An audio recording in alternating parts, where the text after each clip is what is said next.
দর্শক, ঈদ যাত্রার আরো খবর আপনাদেরকে জানানোর চেষ্টা করব। গাজীপুর থেকে আমাদের সাথে যোগ দিচ্ছেন রফিকুল ইসলাম খান, সেই সাথে মুন্সিগঞ্জের পদ্মা সেতুর মাওয়া প্রান্ত থেকে আমাদের সাথে যুক্ত হবেন শুভ ঘোষ। আমরা শুরুতে একটু গাজীপুরে যেতে চাই। রফিক, নিশ্চয়ই শুনতে পাচ্ছেন আমার কথা। চন্দ্রা বাইপাসে যানবাহনের চাপ কেমন দেখছেন? আর যেহেতু পোশাক কারখানার শ্রমিক যারা, তাদের ছুটি হয়ে গেছে, তারা যাতে দুর্ভোগে না পড়েন সে ব্যাপারে কি ব্যবস্থা নিয়েছে?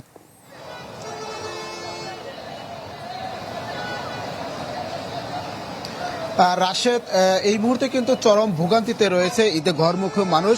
আপনি জানেন যে দুপুরের পর যখন শিল্প কারখানা বন্ধ হয় তখন কিন্তু মহাসড়কে যাত্রী এবং যানবাহনের ঢল নামে।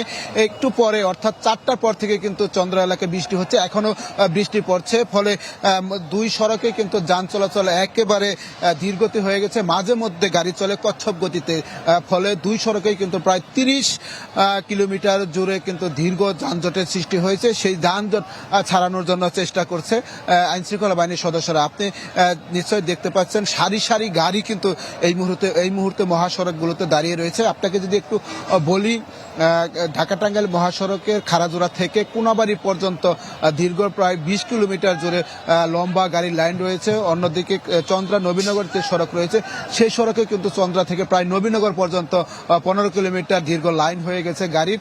তো আসলে সময় যত বাড়ছে ততই কিন্তু আমরা দেখছি গাড়ির লাইন কিন্তু বাড়ছে।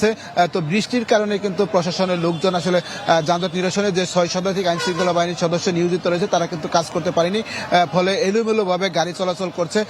যে দুটি সড়ক রয়েছে, অর্থাৎ আমি কি কিছু ধরেছি নাকি? আপুটা আপনাকে চেক আউট করছে, জাস্ট কুল থাকুন। যে ফুল লেন রয়েছে ফুল লেনেই কিন্তু গাড়ি আটকে পড়ছে, অর্থাৎ ঢাকামুখী যে গাড়িগুলো রয়েছে সেগুলোও কিন্তু প্রায় 3 ঘন্টা চন্দ্রা থেকে ঢাকা থেকে কোনো গাড়ি প্রবেশ করেনি। ফলে চন্দ্রা থেকে যে কালিয়াকৈরের দিকে প্রায় 5 কিলোমিটার জুড়ে কিন্তু ঢাকামুখী গাড়িরও একটি লাইন রয়েছে। সেই গাড়িগুলো কিন্তু এখন বৃষ্টির পরে কিছু ছাড়িয়ে দিয়েছে এবং বৃষ্টির পর থেকে সেই গাড়িগুলো যাচ্ছে। এছাড়া যে ঢাকা ময়মনসিংহ মহাসড়ক রয়েছে সেই মহাসড়কে কিন্তু যানবাহন চলাচল করছে, তবে সেটি যানজট নেই, তবে চলাচল করছে ধীর গতিতে। দুটি সড়কেই এই অবস্থা। তবে আইন শৃঙ্খলা বাহিনীর সদস্যরা বলছেন তারা কাজ করে যাচ্ছে এবং যত দ্রুত সম্ভব এই গাড়িগুলো চলাচলের ব্যবস্থা করবে।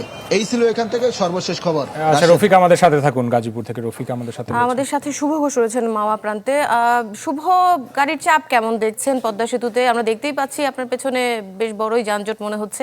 আর কোনো দুর্ভোগ এ পর্যন্ত হয়েছে কিনা, দুর্ভোগ এড়ানোর কোনো ব্যবস্থা নেওয়া হয়েছে কিনা? দৃশ্যে দেখুন, দিনভর স্বস্তির ঈদ যাত্রার চিত্র আমরা ঢাকা মাওয়া এক্সপ্রেসওয়ে ও পদ্মা সেতু টোল প্লাজা এলাকাতে দেখেছি। তবে সন্ধে নামার আগে আসলে কিছুটা বৈরী আবহাওয়ার কারণে কিন্তু দুর্ভোগে সৃষ্টি হয়েছে এই পথে যাতায়াতকারী যাত্রীদের জন্য। ঈদের আগে যারা আসলে রাজধানী ছেড়ে গ্রামের পথে যাচ্ছেন সেসব যাত্রীদের সাথে আমরা কথা বলছি। এর মধ্যে এখন যারা যাচ্ছেন তারা কিন্তু অধিকাংশ পোশাক কারখানার শ্রমিক বলে কিন্তু তারা বলছেন। আমরা যদি আপনাকে একটু জানিয়ে রাখি, গতকাল রাত 12টা থেকে আজ সন্ধ্যা 6টা পর্যন্ত কিন্তু মাত্র 18 ঘন্টায় পদ্মা সেতুতে প্রায় 42,000 যানবাহন পারাপার হয়েছে। এতে করে কিন্তু 3,44,00,000 টাকা টোল আদায় করেছে সেতু কর্তৃপক্ষ। অর্থাৎ ঈদের ছুটির 2 দিনে কিন্তু প্রায় 7.5 কোটি থেকে 8 কোটি টাকা টোল আদায় হয়েছে সেতুতে। যারা বাড়ি ফিরছেন তাদের সাথে আমরা কথা বলেছি, তারা বলছেন রাজধানী থেকে মাওয়া পর্যন্ত 35 কিলোমিটার মহাসড়কে তারা যানবাহনের ভিড় থাকলেও তেমন বেশি ভোগান্তির শিকার হননি। তবে বৈরী আবহাওয়ার কারণে তাদের জন্য কিছুটা দুর্ভোগ সৃষ্টি হয়েছে। তারা বলছেন যে আসলে পরিবার পরিজনের সাথে তারা ঈদ করতে গ্রামে যাচ্ছেন, এটি আসলে তাদের কাছে সবচেয়ে বড় বিষয়।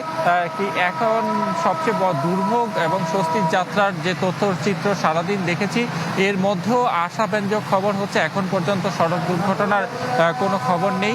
তবে যারা বাড়ি ফিরছেন তারা ফিরতি আপনাকে আমাদের সাথে যুক্ত হওয়ার জন্য, সেই সাথে রফিকুল ইসলাম আপনাকে অনেক ধন্যবাদ। দর্শক, আমাদের সহকর্মীরা জানাচ্ছিলেন ঈদ যাত্রার খবর।